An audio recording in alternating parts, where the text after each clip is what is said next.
Hello, I'm Brett Gilliland, host of the Circuit of Success podcast, and here's what's coming up on the show.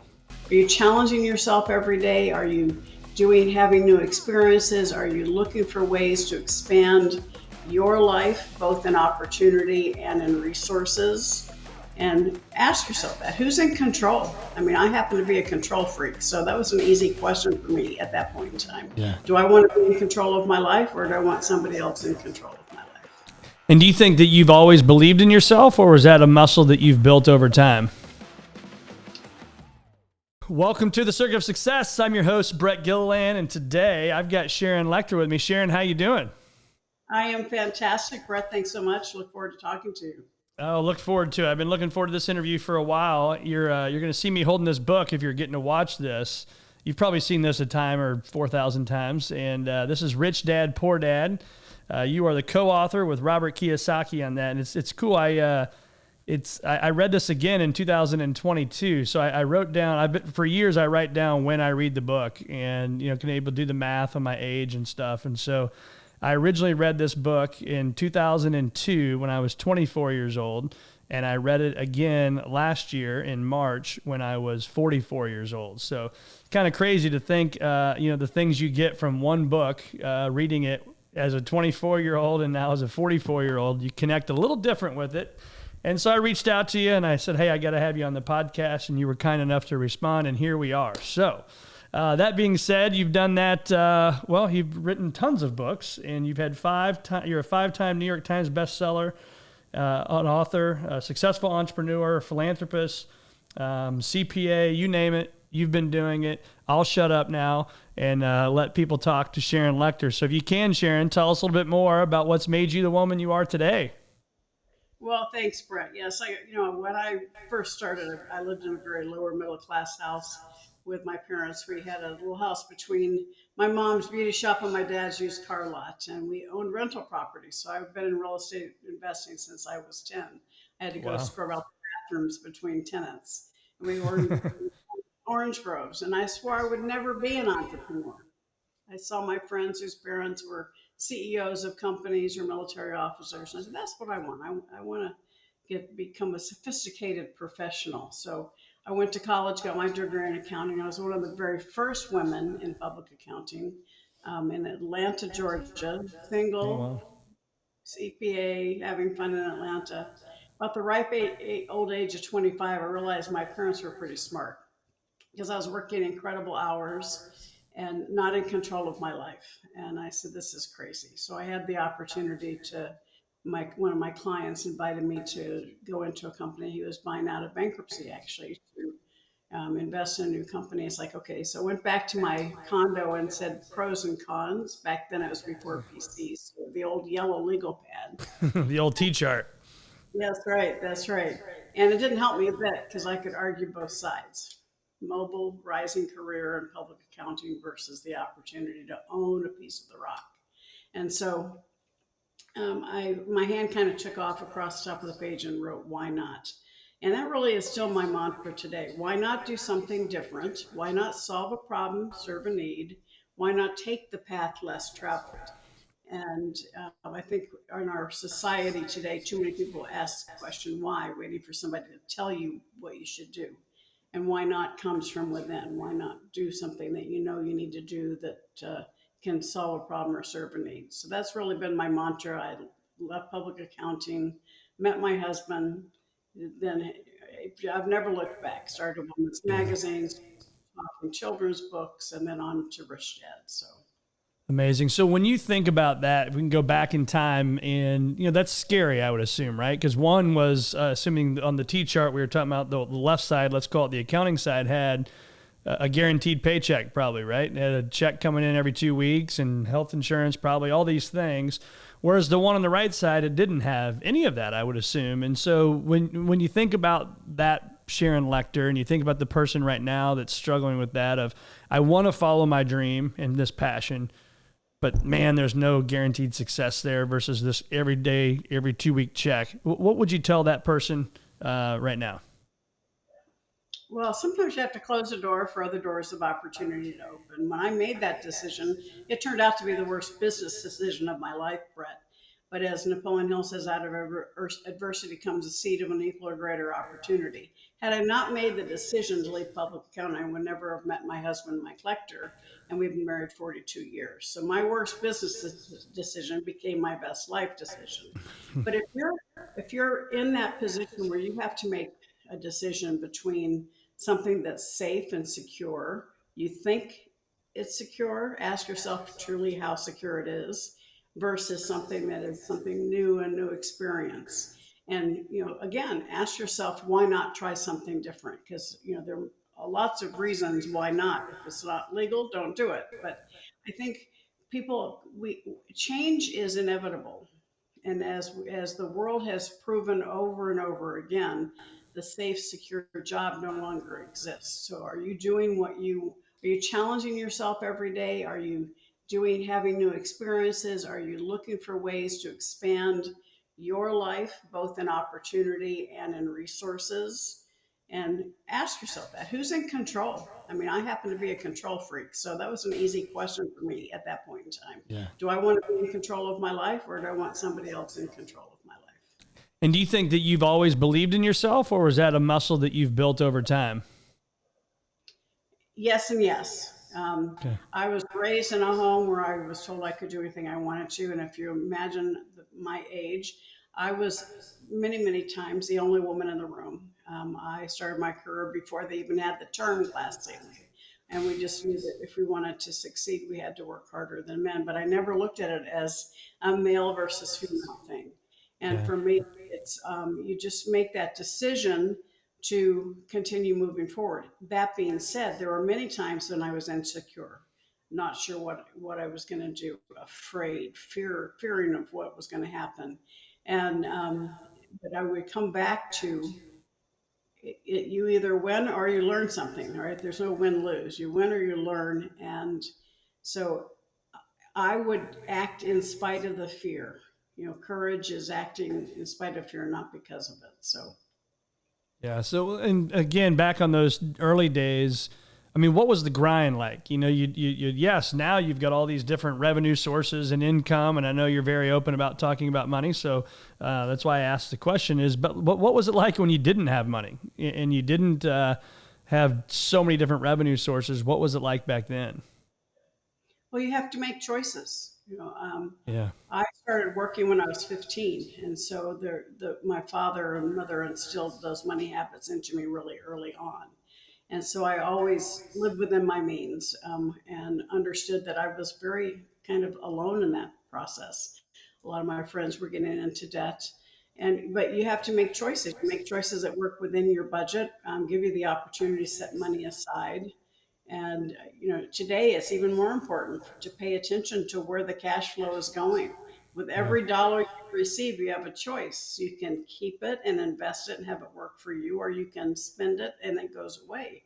And so, if more and more people understood that and made different choices, they'd be in a much different financial position. Yeah. Yeah. And what have you learned over the years from obviously yourself? There's lots of learning, but I'll just pick on Robert Kiyosaki. Obviously, he's had an immense amount of success along with you. And then you think of, I know you've advised or worked with now 3 different presidents, right? You have George W. Bush, Barack Obama, and Donald Trump before he was president. So we're not talking politics here. I can't stand talking politics. But when you think of those 3 people that made it to the most, the highest level you could possibly make as being the president of the United States, what have you learned from people like that over the years that makes them different? Well, I think without a doubt, I when I wrote 3 Feet from Gold, which was my first book with the Napoleon Hill Foundation, I talk about the personal success equation. So let me frame it within that, because Perfect. you have your passion and your talent. So you look at those 3 men and you can pretty much know what their passion, their talent was. Um, I had my passion for financial literacy. We're not teaching kids about money in school, so it made me angry. That was my passion. My talent was my background in accounting, my background in publishing. And most of us stop there. But true success, and all of those individuals you just talked about, their success was through that power of association, surrounding themselves with the right people, surrounding themselves with people who are strong where they are weak, understanding how to get in the right rooms, and in times take action. right? Your action, how many times do we know what we're supposed to do? We just don't do it. And so being action takers, every one of those people you mentioned are action takers. And the last one is faith and confidence, having faith in yourself. I don't think any of them had a lack of confidence in themselves, but many of us do. All right. And so when I start mentoring people, I go through that formula: passion plus talent times association times action plus faith. And invariably, the areas that need the most work are association and faith. Most people don't have the right people around them, or they've outgrown the people in their circle and they haven't taken the step to expand their associations. And they don't have enough confidence. They don't think they're good enough. They think, they think the luck has passed them by. And they go hand in hand. When you have the right people around you and you have a bad day, they won't let you stay there. So, do you have a mentor? Do you have somebody who's pushing you in the right direction? Are you hanging out with people who challenge you and want you to do better? If not, maybe you need to look at your associations and have the right guide. Because what happens is when we are in the wrong place, our confidence starts waning, and that they go hand in hand. Yeah, I love that. So passion plus talent times association Times plus action, times action, times and then action. all of that together plus faith and confidence in yourself. Yep. You can go to personalsuccessequation.com. I have an ebook that helps take you through that formula for your own life, Okay. giving you some suggestions, some thought provoking things, and it's free. Personalsuccessequation.com. Personalsuccessequation.com. All right. We will put that in the link here in the show notes. But that's, and you're so right. I mean, the passion part is, and then you said earlier, your personal mantra, why not? I also, in my research, saw that your mission is to play big again. And so when you think about that, is you do have to know what your passions are. And, as you see on my mic here, maybe not on the, but it talks about future greater than your past, right? And that's our mission. That's our firm's mission. That's my mission. And it's become my passion of helping others. That's when time stops for me or speeds up, I guess, depending on how you look at it. But it's like when you're working in that passion field, time just stands still, doesn't it? Yeah, well, nothing that I ever do feels like work because it's not Right. drudgery. You think work is drudgery. I do what I do because it makes me feel my purpose. I'm in purpose. When you are in purpose, it's not work. Yeah. Well, it's funny you say that. I just was at lunch and going through getting my sandwich, and the guy said, we had a bunch of snow here today, and I'm in St. Louis on the Illinois side, but a bunch of snow. They canceled school yesterday, all this stuff, or today. And he says, oh, you're one of the unlucky ones that had to go to work, huh? And I kind of looked at him. I said, nope. I said, I chose to go to work. I said, I love what I do. And it's, it makes you think as you kind of think about that comment. Oh, you're one of the ones that had to go to work today. I mean, imagine feeling that. Right. And there's people driving down the road listening to this maybe right now. They feel that same way. They're driving to work. But how have you chosen to get to do the things that you want to do and then have made a career making money out of it? Well, I love what you just said because I literally just wrote an article for a book yesterday where we're talking about the power of words. You have the choice and control over three things: your thoughts, your words, your actions. And instead of saying, I have to go to work, say, I get to go to work, right? Yeah. One's negative, one's positive. So if we can control our thoughts and our words, we control our environment around us. And it's really important for people to think about, if you want to spend your day in drudgery, then you're attracting all the negativity by using those negative words. I have to go to work. If you can reframe your thoughts. So for instance, when it comes to money, you're bringing up money, we can't afford it. That's negative. You close your mind. You want to turn off the lights and get under the covers. It's depressing. And instead of saying I can't afford something, say how can I afford something? Do you feel the difference? It triggers your entrepreneurial spirit. It opens your mind, and your subconscious starts working towards how to solve that question and how to afford something that you want.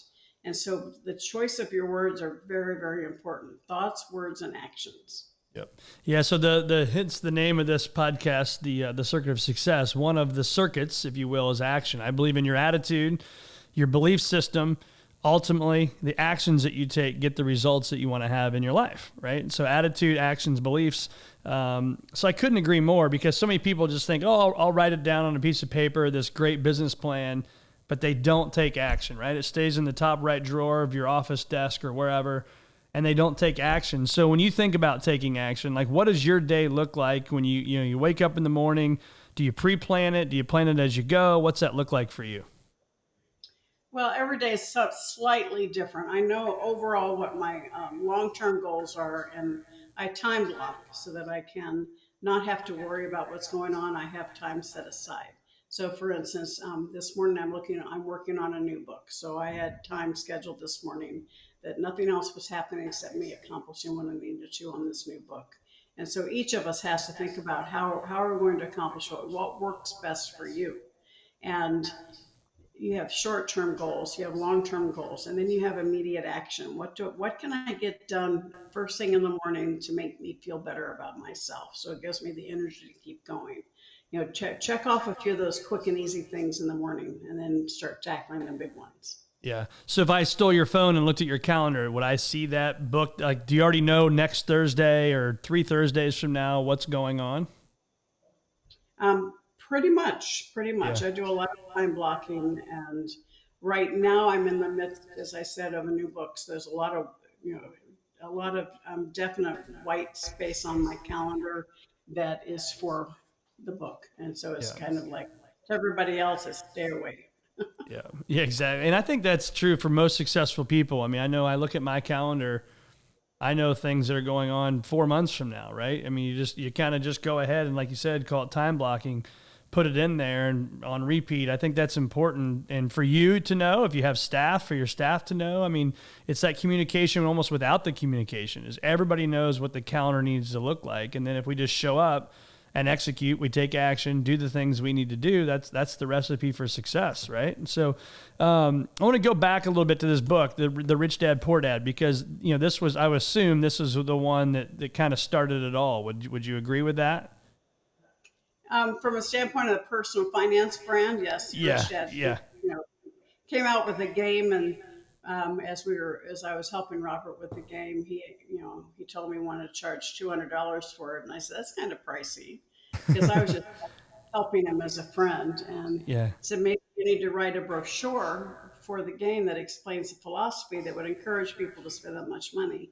And that's when he asked me to become his partner. And that brochure we wrote was Rich Dad Poor Dad. We never expected it to be the huge hit on its own. And so the yeah. world just took over. And that was the first of 15 books we wrote together in building the Rich Dad brand around the world. Wow. Oprah have a little something to do with that? Did that help? Yes, she did. Well, we actually made it all the lists on our own.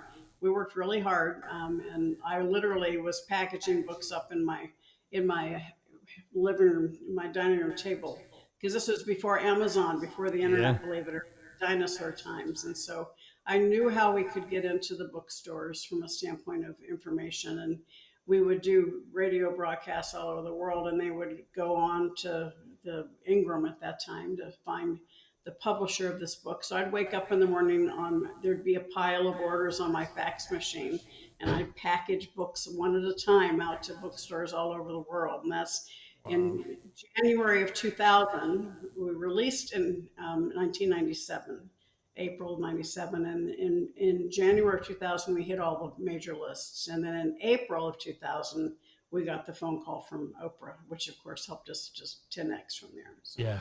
Yeah.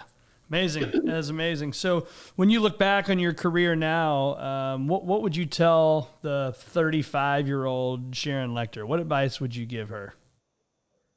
Well, I ask that question a lot. What your 16-year-old, your 20-year-old self, and I always kind of answer the same way, Brett, because I wouldn't be who I am today if it weren't for all the things that happened to me before today, good Yeah. and bad.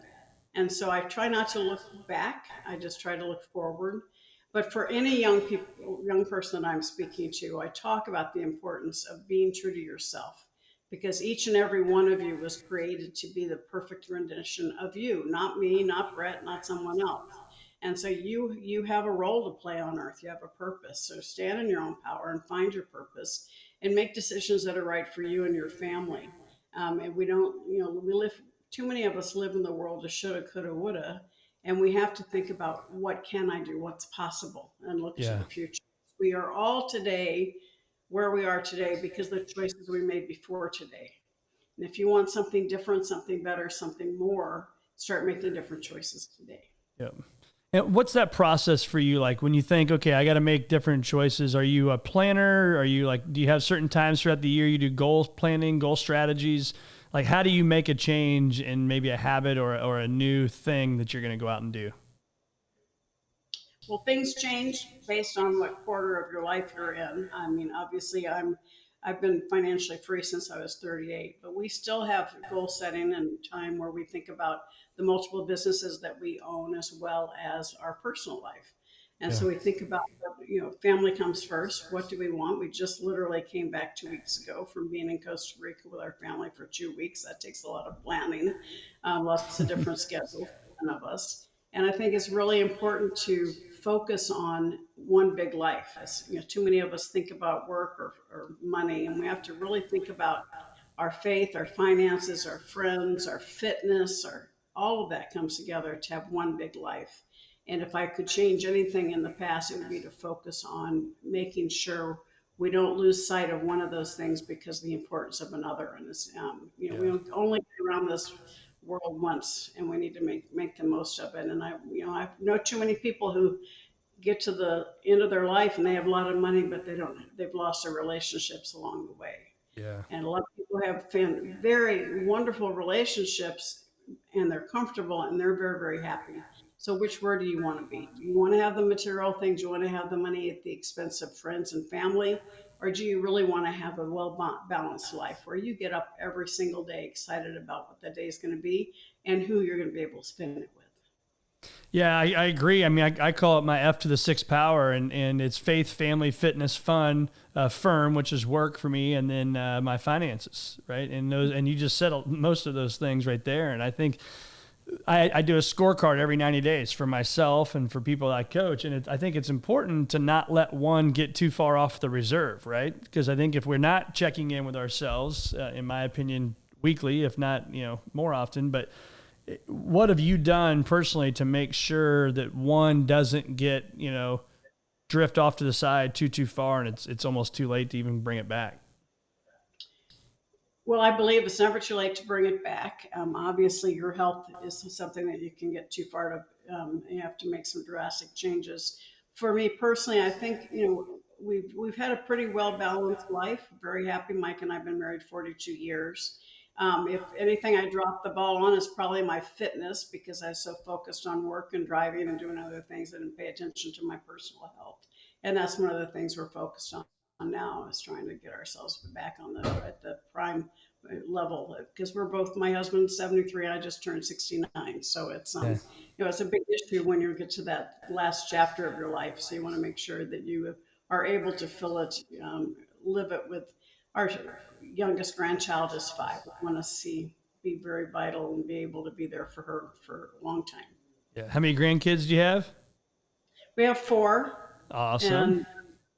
and we just the best thing on earth. Like I always tell people on stage now, the only reason to be a parent is so you can become a grandparent. So we love it. That's what Robin, who I work with here, she said, if I could do it again, I'd have my grandkids first. She's like, you just don't realize how special these grandbabies are. It's pretty awesome. So when you hear the word fear, you mentioned it earlier. So how many of the fears you've put in your mind have actually blown up to the magnitude you put them in your mind to be?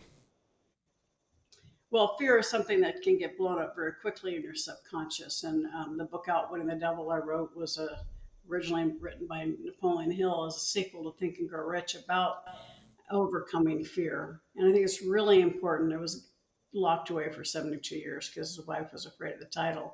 And so I had the honor to bring it out. But fear is debilitating. And the issue is do you let fear stop you? Fear either paralyzes us or motivates us. Most of us are paralyzed by fear. Yeah. But instead, look at that fear as motivation to take the next step and turn that fear into fuel and energy to keep moving in the right direction. And it's so important to understand fear is part of the human nature. And so when you're stepping outside your comfort zone to experience something new, there's going to be a little trepidation and fear, and turn that into excitement to keep going and fuel to keep experiencing something new in life. That's great. So you talked about, or maybe you didn't talk about it, it was before we started recording, we talked about your ATMs. Talk to us a little bit about that. What are those? Where can people find them? Sure. Well, I talk about businesses, successful businesses do one of two things: solve a problem or serve a need. And so when I get mad about something, Brett, I usually start a new company. And when the pandemic hit 3 years ago, I was just inundated. We all were, with all the negativity, the fear. I mean, you just didn't hear anything positive. And so I started a program called ATMs, and it's a daily deposit of abundance, tips, and mentorship. I do it every single morning, and it's delivered to you either by text or in your email. And it really is to get people started off understanding that you're perfect just the way you are. And that's what I want people to understand. You're perfect just the way you are. And you have an opportunity to seize the day or be paralyzed by it. Yeah. And so the ATM is really to talk at the end of each one. I say, you are fabulous. Say it with me. I am fabulous. Because each and every one of us, we can either be reactive in the life we live or proactive. And I want people to be proactive, to seize the day and create opportunities.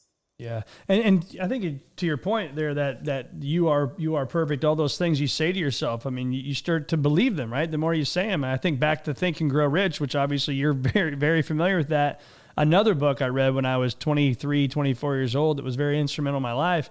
And if I remember correctly, I think they called it a desire statement. You know, we changed the name, I think, and basically stole the idea and said design statement. But it's true. And to this day, I still carry around things with me that I write to myself and that I read because you got to do it. I think it's so important in life to, what kind of parent do I want to be? What kind of spouse do I want to be? And where am I at now? Where do I want to be 3 years from now? And that got me through when I was on the grind and building it. And I think you're always on the grind a little bit if you keep growing. But really the grind early on, that was super, super important for me. And I know you've been a part of that. So what are your thoughts on that? Well, absolutely. I mean, you have to have, my dad taught me, map doesn't do you any good if you don't know where you are and where you want to go. And if you're just walking through life aimlessly, then you're going to be bounced around. You have to understand what it is you want out of life, both personally and professionally, and have a focus on how to get it.